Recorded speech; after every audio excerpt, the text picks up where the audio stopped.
Capítulo 5 Grandes virtudes e insigne piedade de Josias, rei de Judá. Ele afasta completamente a idolatria do reino e restaura o culto a Deus. 416. 2 Reis 22. A mãe de Josias, rei de Judá, chamada Jedida, era da cidade de Boscate. Esse príncipe era tão bom e tão inclinado à virtude que durante toda a sua vida se propôs imitar o rei Davi, tomando-o como modelo. E, desde a idade de 12 anos, deu prova ilustre de sua piedade e justiça, pois exortou o povo a renunciar ao culto aos falsos deuses e adorar ao Deus de seus antepassados. Começou, a partir de então, a restaurar a antiga observância às leis, com a prudência de quem já era de muito mais idade. Fazia observar inviolavelmente o que piedosamente era determinado. Além dessa prova de sabedoria natural, serviu-se do conselho dos mais velhos e experimentados para restaurar o culto a Deus e restabelecer a ordem em suas terras. Assim, não corria perigo de cair nas faltas que haviam provocado a ruína de alguns de seus predecessores. Ele mandou indagar de todos os lugares do reino e de Jerusalém onde se adoravam falsas divindades. Ordenou que se cortassem as árvores e derrubassem os altares que lhes eram consagrados e desfez-se com desprezo de tudo que os outros reis haviam feito para prestar honras e homenagens sacrílegas. Assim, conseguiu tirar o povo de sua louca veneração e levou-o a prestar ao verdadeiro Deus a adoração que lhe era devida. Mandou em seguida oferecer os holocaustos e sacrifícios de costume e nomeou magistrados e censores para a administração de uma exata justiça e para o extremo cuidado em que cada qual cumprisse o seu dever. Ordenou que todas as cidades submetidas ao seu domínio fizessem, por sua ordem, donativos de ouro e prata para a restauração do templo, como cada qual quisesse, sem se coagir quem quer que fosse. Entregou a direção e a responsabilidade dessa obra a Amasa, governador de Jerusalém, a Safá, secretário, a Joatão, intendente dos registros, e a Ilquias, sumo sacerdote. Eles trabalharam com tanta solicitude que logo o templo foi remodelado e restaurado, e todos comentavam com prazer aquela ilustre demonstração da piedade do devoto rei. No 18º ano de seu reinado, ele ordenou ao sumo sacerdote que mandasse fazer taças e vasos para o serviço do templo, não somente com o restante do ouro e da prata doados para a preparação, mas também com tudo o que estava no tesouro. Ao executar a ordem, o sumo sacerdote encontrou os livros santos deixados por Moisés, que eram guardados no templo. Entregou-os a Safá, o secretário, que os leu e levou-os ao rei. E, depois de informá-lo que tudo o que ele ordenara fora executado, leu-lhe os livros. O piedoso príncipe ficou tão comovido que rasgou as próprias vestes e mandou Safá, o sumo sacerdote, e alguns dos que lhe eram mais fiéis falar com a profetisa Uda, mulher de Salom, que era um homem ilustre e de família nobre. Eles pediram, em nome do rei, que ela aplacasse a cólera de Deus, de modo que ele lhe fosse favorável, pois tinha motivo para temer o castigo pelos pecados cometidos pelos reis seus predecessores, que transgrediram as leis de Moisés, e ele não fosse expulso de seu país com todo o povo e levado a uma terra estrangeira, onde terminaria miseravelmente a vida. A profetisa respondeu que comunicassem ao rei que nenhuma prece seria capaz de obter de Deus a revogação de sua sentença. Eles seriam expulsos de sua terra e despojados de todas as coisas, porque, tendo violado as santas leis, não se arrependeram, embora tivessem tido tempo suficiente para fazer penitência pelos seus pecados e os profetas os houvessem exortado a isso e predito muitas vezes qual seria o castigo. Assim, Deus os faria cair em todas as desgraças de que haviam sido ameaçados, para que reconhecessem que Deus e os seus profetas nada lhes haviam anunciado de sua parte que não fosse verdadeiro. No entanto, por causa da piedade do rei, ele retardaria a execução até depois de sua morte. E então não seria mais adiada. 2 Reis 23. Ante essa resposta, o rei ordenou a todos os sacerdotes, a todos os levitas e aos demais súditos que fossem a Jerusalém. Lá reunidos, começou por ler-lhes o que estava escrito nos livros santos. Depois colocou-se num lugar elevado e obrigou-os a prometer, com juramento, servir a Deus de todo o coração e observar as leis de Moisés. Eles prometeram e ofereceram sacrifícios para implorar o auxílio divino. O rei, em seguida, ordenou ao sumo sacerdote que verificasse se restava ainda no templo algum vaso que os reis seus predecessores houvessem oferecido para culto aos falsos deuses. Muitos foram ainda encontrados, e ele os fez reduzir a pó, lançou a poeira ao vento e mandou matar todos os sacerdotes dos ídolos, que não eram da descendência de Arão.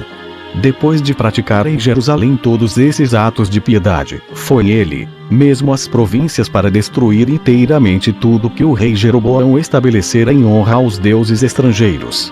Mandou queimar os ossos dos falsos profetas sobre o altar que aquele rei havia construído, cumprindo o que predissera um profeta ao ímpio príncipe, quando este oferecia um sacrifício naquele altar, na presença de todo o povo, que o sucessor do rei Davi, de nome Josias, executaria todas essas coisas. Viu-se assim a sua realização, 360 anos mais tarde. A piedade de Josias foi ainda além. Ele mandou investigar cuidadosamente todos os israelitas que se haviam salvado do cativeiro assírio e persuadiu-os a abandonar o detestável culto aos ídolos e a adorar, como os seus antepassados, o Deus Todo-Poderoso. Não houve cidade, aldeia ou vila em que ele não tivesse mandado fazer, em todas as casas, uma diligente eliminação de tudo o que servir à idolatria. Mandou também queimar todos os carros que os seus predecessores haviam consagrado ao sol e nada deixou que pudesse levar o povo a um culto sacrílego. Quando terminou de purificar todo o território, mandou reunir o povo em Jerusalém para lá celebrar a festa dos pães ázimos, que nós chamamos Páscoa, e deu ao povo, para a celebração dos festins públicos, 30.000 cordeiros e cabritos e 3.000 bois. Os principais sacerdotes deram também aos outros sacerdotes 2.600 cordeiros. Os principais levitas deram aos outros levitas 5.000 cordeiros e 500 bois.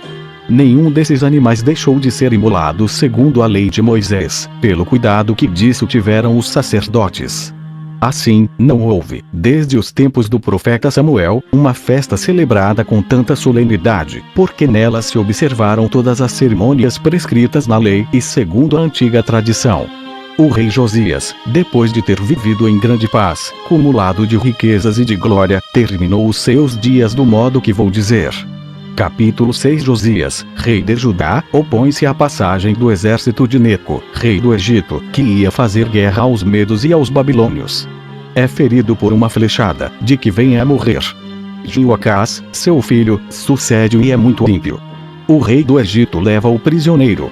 Quando ele morre, o rei do Egito faz rei em seu lugar a Eliaquim, irmão mais velho de Jeoacás, a quem chama de Jeoaquim. 41:7. Neco, rei do Egito, levado pelo desejo de se tornar senhor da Ásia, marchou para o Eufrates com um grande exército, para fazer guerra aos medos e aos babilônios, que haviam devastado o império da Síria. Quando chegou próximo da cidade de Megido, no reino de Judá, o rei Josias opôs-se à sua passagem. Neco mandou dizer-lhe por meio de um arauto que não era ele que pretendia atacar, mas que marchava para o Eufrates, e que ele não se devia opor à sua passagem, pois isso o obrigaria, contra a sua intenção, a declarar-lhe guerra. Josias não se deixou comover por essas razões. Permaneceu em sua resolução, e parece que a sua infelicidade o levava a demonstrar tão grande altivez. Pois, enquanto dispunha o exército para a batalha e ia de coluna em coluna, sobre o seu carro, animando os soldados, um egípcio atirou-lhe uma flecha. Ficou tão ferido que a dor o obrigou a ordenar ao exército que se retirasse, e ele voltou a Jerusalém, onde veio a morrer por causa do ferimento. Foi sepultado com grande pompa, no sepulcro de seus antepassados, após viver 39 anos, dos quais reinou 31. O povo ficou imensamente aflito com a perda de tão grande príncipe. Lamentou durante vários dias, e o profeta Jeremias compôs versos fúnebres em seu louvor, os quais ainda hoje são conhecidos.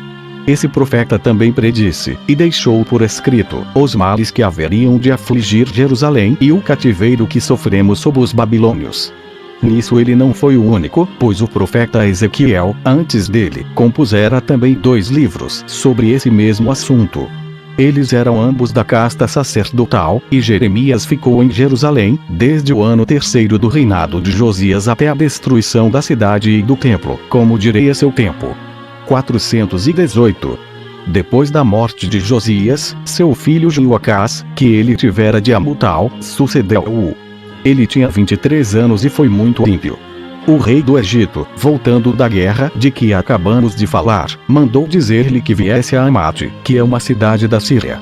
Lá chegando, fê-lo prisioneiro e como rei em seu lugar colocou Eliaquim, seu irmão mais velho, porém filho de outra mãe, de nome Zebida, que era da cidade de Ruma. Deu ao novo rei o nome de Joaquim e obrigou-o a pagar todos os anos um tributo de 100 talentos de prata e 1 talento de ouro. Levou Joacás ao Egito, onde ele morreu. Joacás reinou somente 3 meses e 10 dias. O rei Joaquim, filho de Zebida, foi também um príncipe muito mau. Não tinha temor de Deus nem bondade para com os homens.